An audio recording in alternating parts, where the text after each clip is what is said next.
Some of the craziest things owned by Donald Trump. A real estate mogul and reality television star, Trump is the first president without previous service in either an elective office or the military, as well as the oldest and among the richest to take office. The 4-year presidential cycle is also a 4-year satire cycle, while bringing some of the most bizarre things owned by Donald Trump. Let's take a look. Donald Trump buys portraits of himself. In 2019, a New York judge ordered Donald Trump to pay $2 million to several organizations as punishment for abusing his own funds. A 21-month probe, according to Reuters, showed intensive illicit political coordination.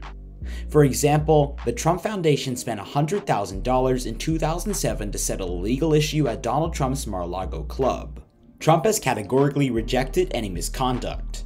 The president's own court filings, though, appeared to contradict him, according to the Associated Press. Trump admitted to spending $11,525 from his charity cash on sports memorabilia and champagne. Trump's organization collaborated with his 2016 presidential campaign to organize a fundraiser for veterans before the Iowa caucuses, which was illegal. The Trump Foundation spent $10,000 on a colossal image of Donald Trump in possibly the oddest phase of the story. This 6-foot-tall painting of Trump was put up for auction at the Mar-a-Lago in 2014, according to Newsweek. The sales revenues would benefit the Unicorn Children's Charity, but buyers were as rare as unicorns. No one else was interested, so Trump put in a $10,000 bid. He built his own charity to cover the fee when no one else would. The piece vanished after that, but Univision anchor Enrique Acevedo hunted it down and discovered it at Trump's Store Resort in Florida. Donald Trump received half of the Empire State Building for free. Everyone recalls King Kong's near conquest of the Empire State Building. According to former real estate judge Edward Leonard, Donald Trump nearly got the Empire State Building as a gift, in a narrative that's even more bizarre. According to Crain's New York Business, developers Harry Hemsley and Larry Wien bought the Empire State Building in 1961 and later negotiated a deal with Prudential Insurance Co. of America that gave Prudential ownership and allowed the developers to keep the revenues from the property until 2076. Prudential eventually sold the building to Hikari Yokoi, a Japanese billionaire who was constrained by the long-term lease. In 1994, Yokoi handed Trump half the building for free in the hopes that he'd be able to use the laws to cancel the lease and take ownership of the entire structure.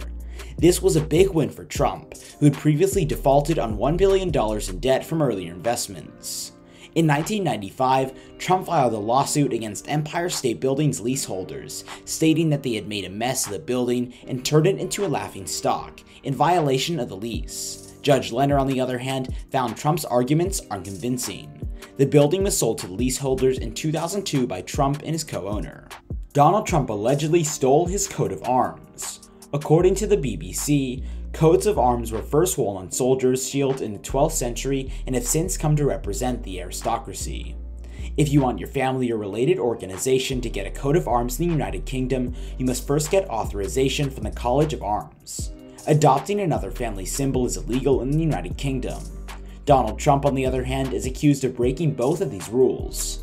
The Trump crest is based on an insignia created by US diplomat Joseph Edward Davids in 1939. According to the Smithsonian, Marjorie Mayweather Post, Davies' wife, built a Mar-a-Lago in the 1920s, and Trump bought the Florida property in 1985.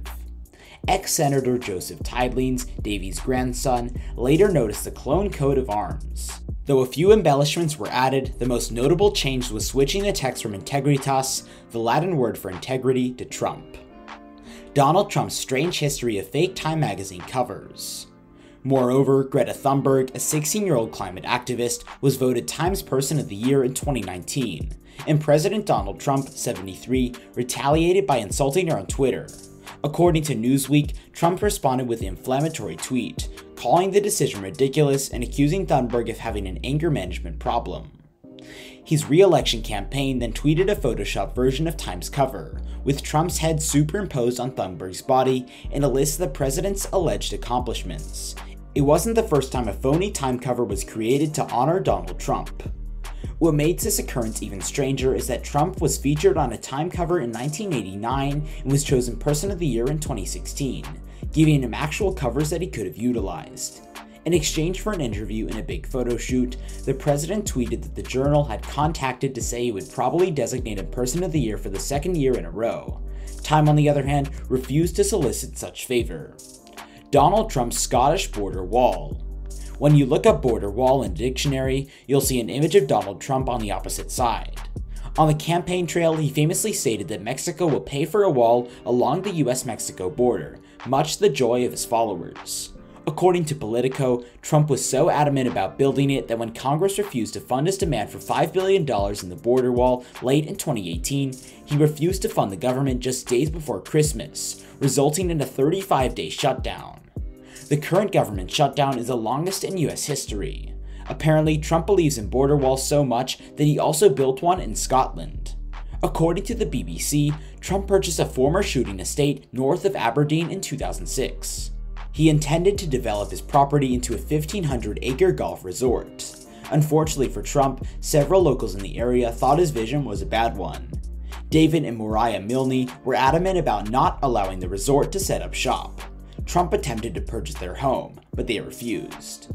According to the CBC, the Trump organization built earthen walls on two sides of the Milne's residence and then attempted to bill the couple for half of the expenditures. The Milnes retaliated by flying a Mexican flag, despite the fact that Trump is an illegal immigrant. Trump Golden Bullion chocolate bars. Last but not least, DeBrand Fine Chocolates, based in Governor Pence's home state of Indiana, makes gold-wrapped milk chocolate bars for Trump's properties. It's easy for some of us to laugh at Trump's wares, but it appears that he's established some real consumer brand-lasting power though, oddly. Trump's goods seem to prosper when they aim lower than any premium brand ever would. We want all the finer things in life, but only a small percentage of us can actually afford them. And that's all for today, folks. I hope you liked this video. Also, if you haven't yet subscribed to our channel, press the red icon down below. Also, keep liking our videos for more amazing videos. Until then, adios.